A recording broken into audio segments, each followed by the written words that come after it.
안녕하세요. 의지 박약사입니다.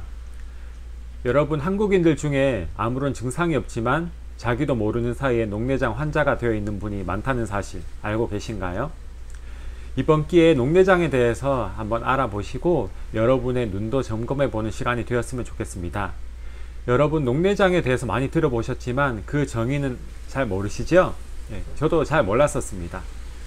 녹내장이란 안압이 상승하여서 혈액순환이 안 되거나 시신경이 눌려서 시신경이 손상되고 시신경이 정상적으로 작동하지 못하는 질환입니다. 녹내장에 특별히 취약한 위험군이 따로 있다고 합니다.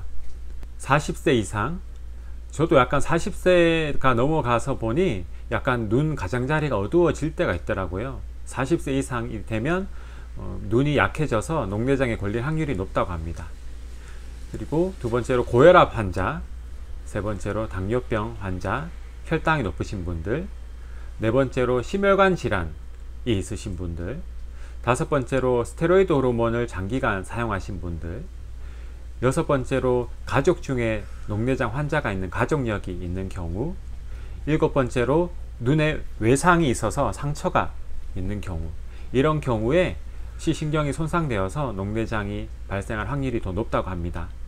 혹시 여러분들 중에 이런 7가지 중에 몇 가지가 해당되신다면 안과에 가셔서 녹내장 검사를 한번 받아보시는 것도 좋을 것 같습니다. 녹내장에는 크게 두 가지가 있습니다. 급성과 만성이 있습니다. 급성은 안압이 많이 높아져서 심장에 맥이 뜰 때마다 통증을 느끼고요.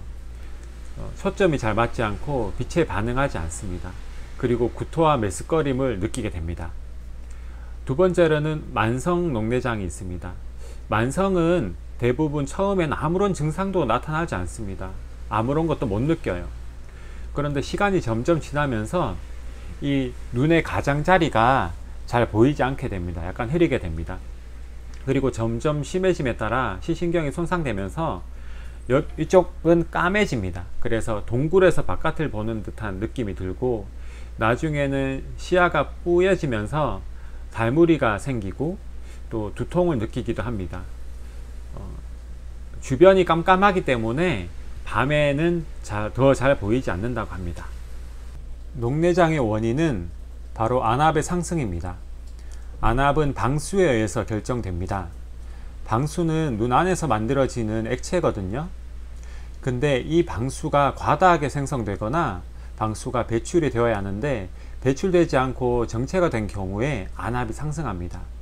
안구가 이렇게 있다면 물이 이렇게 빠져나가야 되는데 빠져나가지 못하면 이게 계속 누를 거 아니에요. 그래서 안압이 시신경을 눌러서 시신경이 손상되는 것입니다. 그래서 녹내장이 생깁니다.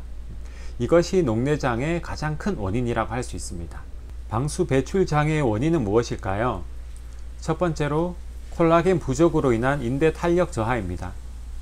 콜라겐이 부족해지면 안구를 받치고 있는 인대의 탄력이 떨어져서 안구가 약간 밑으로 처지게 됩니다. 그렇게 되면 안에 있는 액체인 방수가 배출이 안 되어 안압이 상승하게 되는 것입니다. 저는 이 부분을 공부하면서 조금 놀랐습니다. 이렇게 콜라겐이 또 많은 역할을 하는구나 싶어서요. 두 번째로는 당뇨병, 고혈당입니다. 당뇨병이 있고 혈당이 높은 사람들은 콜라겐 조직이 약해집니다. 그래서 아까 말씀드렸듯이 콜라겐 부족으로 인해서 녹내장이 더 생기기 쉽다고 하네요. 세 번째로 혈액순환 장애입니다. 혈액이 찐득하거나 혈관이 좁아진 사람들은 혈액순환이 잘 안됩니다. 그래서 당연히 체액 배출도 잘 안되겠죠. 혈액순환도 신경을 써주시는 게 녹내장에 좋습니다.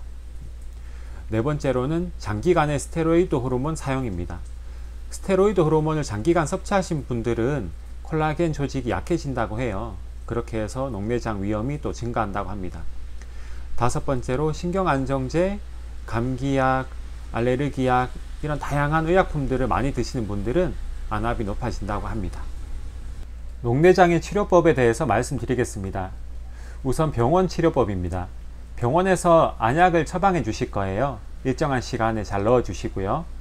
레이저 수술을 하시는 분도 계시더라고요. 그런데 이 레이저는 안압을 낮추는 목적이지 손상된 시신경을 복구하는 목적이 아님을 기억해 주시길 바랍니다. 그리고 약국의 치료법입니다. 약국에서는 안압을 낮추기 위해서 혈액순환과 콜라겐을 강조합니다. 그리고 혈당을 낮추는 것에 중점을 둡니다. 충분한 그 콜라겐, 양질의 콜라겐, 분자량이 낮고 그 지표 물질, 주요 물질의 비율이 높고 함량이 많은 콜라겐을 드시고요. 혈당을 낮추기 위해서는 크롬을 200에서 400 마이크로그램 정도 드시고, 그리고 혈액순환제는 은행잎이 들어가 있는 혈액순환제 드시면 되고요. 각 사람의 건강에 따라서 콜레스테롤을 낮추는 폴리코사놀, 나또, 홍국이 들어가 있는 제품이나 센시아의 병풀잎, 피크노제놀, 그런 성분들이 들어가 있는 제품을 드시면 됩니다. 또 신경이 예민하신 분들은 마그네슘을 드셔서 신경을 안정시키고 혈관을 이완시키는 게 좋습니다. 여기에 빌베리, 아스타잔틴, 비타민C 같은 항산화제를 드신다면 염증이 완화되고 모세혈관의 순환을 도울 수 있어 녹내장 예방 및 치료에 더욱 좋습니다. 제가 오늘 녹내장의 증상과 위험군에 대해서 말씀드렸잖아요. 여러분들도 한번 스스로 점검해 보시고 혹시 문제가 있다면 병원에서 검사 받아 보시기를 권해 드립니다. 그리고 평소에 고개를 숙이지 않고 목을 편하게 하고 안압이 높아지지 않게 관리를 잘 하시고요. 눈 영양제를 한번 드시는 것을 권해 드립니다. 저도 눈 영양제를 먹을 때 안 먹을 때가 효과가 차이가 많이 나더라고요. 특히 아스타잔틴이 높게 들어가 있고 혈액순환에 기능이 있는 또 혈액순환제 같이 드셔도 좋고요. 그렇게 드시면 더욱 좋을 것 같습니다. 여러분 건강하시고 행복한 하루 되세요. 지금까지 시청해 주셔서 감사합니다. 의지 박약사였습니다.